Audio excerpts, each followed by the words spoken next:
sort of were led to believe by the self-esteem movement that if we could just compliment our kid enough, if we could tell our kid how wonderful and talented and brilliant and amazing they were, we could somehow like create a force field of wonderfulness around them so that when they got insulted, like by some other kid on the first day of school, it would sort of like go pew and bounce right off of them. And then the first time the teacher said anything negative, it would be like pew, and the kid would come home like fully intact of his wonderfulness and still believing that he's the best thing ever. Problem is, it doesn't work. In fact, a recent study about 18 months ago showed that in kids where we really, really want to build up their confidence, their self-esteem, kids with low self-esteem, in those kids, their self-esteem goes down, not up, when we compliment them a lot and we tell them how wonderful they are. There's a couple of reasons for that. The major one is, if you're telling a child who's having trouble, let's say in math, and you're saying, oh, you're so smart, you're so talented, you're so gifted, and then the kid goes into class and doesn't understand what's going on, it's very distressing because my parents' reality is not matching my reality, something must be wrong with me. Plus, then they look at us and they say, okay, this lady's clearly a poor judge of what's what here, and what else can I not trust my parents about? It leads to sort of a sneaking distrust in our judgment. So what do we want? Well, we want competence. We want confidence paired with experience. Experience actually getting stuff done, actually doing stuff, trying, failing, trying again, that kind of thing. As a teacher, here's what I want. I'm a Latin teacher, so I'm going to do a little Latin here, and I hope I don't give anyone flashbacks. Let's say I give my students, I'm teaching the accusative and the nominative case, and I give my students a sentence like, puella puerum amat. The girl loves the boy. Subject, object, verb, basic Latin word structure, sentence structure. And they get that, and they're good. They're like, okay, we're with you. We understand. And I'm like, great. Now let's do this one over here. Puerum puella amat. And they flip out a little because it's scary and it's different and they don't understand it. It makes no sense. And I say, calm down, you can do it. I know you can do it. And then they realize, oh, Mrs. Leahy has just flipped the words. How clever is she? We can do this though. We can, because we did that. Yeah, we can do this. And then I send them off with group work or homework. I send them off with something a little bit beyond their comfort zone, a little bit beyond their ability level. And they get all upset. Tell me if this sounds familiar. Mom, it's so unfair. She taught us how to do it this way, and she taught us how to do it this way. She didn't teach us how to do it this way. What your response should be, that teacher's good, because she understands something called desirable difficulties. Information that is hard for you to digest, information that's hard for you to get in there, but you've got the basics. You can sort of, it's not too far above your, and this is called desirable difficulties after all, not like totally ridiculous difficulties. It's just a little bit beyond what you're capable of doing. Your brain will automatically move that information from short-term memory to long-term memory. It's like skipping a whole step in learning. It's like magic. If I gave you all a paragraph on jellyfish, and half of you have a paragraph that is really hard to read, some words are missing, some letters are reversed, it's blotchy, it's just hard for you to read. But half of you have a really clear paragraph about jellyfish. And I say, in 5 minutes, I'm going to quiz you on this paragraph. Now, you people over here with the really clear paragraph, you are going to stuff it into your short-term memory. You're going to do what we all did in college. We crammed. And we all know how that turns out. You cram it in, you cram it in, you cram it in, and you stick a cork in your ear and hope it doesn't all dribble out before the quiz. You people over here do something similar, but you have to work pretty hard to get that information in. So just in having to work hard to get that information in, here's what happens. In 5 minutes, you will kill them on the quiz.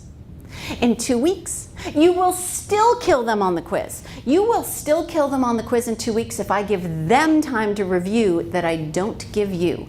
Because what you've done by having to manipulate the information a little bit to get it in your head is encode it, which is to move it from short-term memory out of the section where we do that nightly data dump or that weekly data dump into the long-term durable memory. So Carol Dweck's work in a nutshell, really, really quickly, is this. If I were to give all of you a math quiz, right in your wheelhouse, not stressful at all for you. And then afterwards I go to half of you and I say, oh, sweetie, you got an 8 out of 10. You must be so smart. And then to half of you I say, sweetie, you got an 8 out of 10. You must have worked so hard. And then I give you a slightly harder quiz. The students who are praised for being smart will do the same or a little worse because it's a harder quiz. That makes perfect sense. The students who are praised for working hard will do the same or a little better, which is interesting to me, but not as interesting as this. Then she says to the students, okay, thank you so much for being part of my little quiz.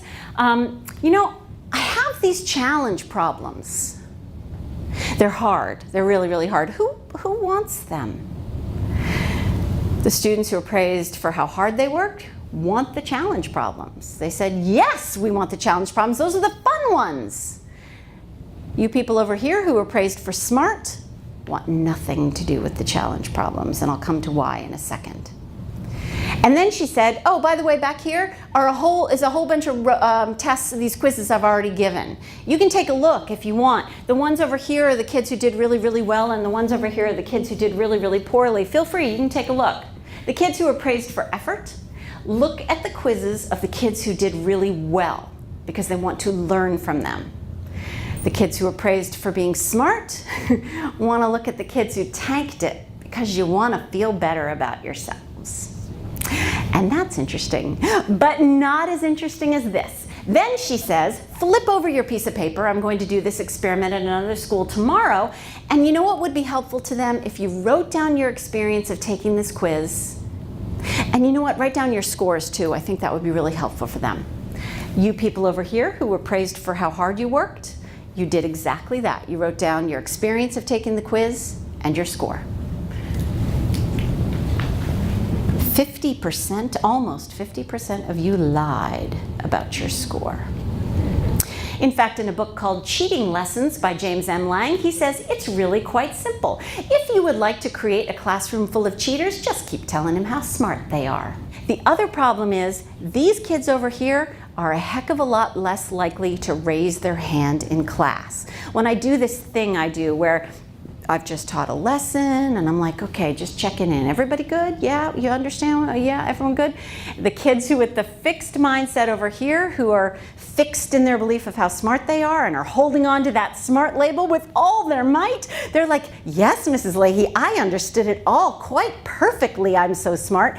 Whereas the people over here, if you don't understand it, the people with the what's called a growth mindset, the understanding that the harder you work, the more you stretch yourself, the more you take the challenge problems, the smarter you become, those kids raise their hands.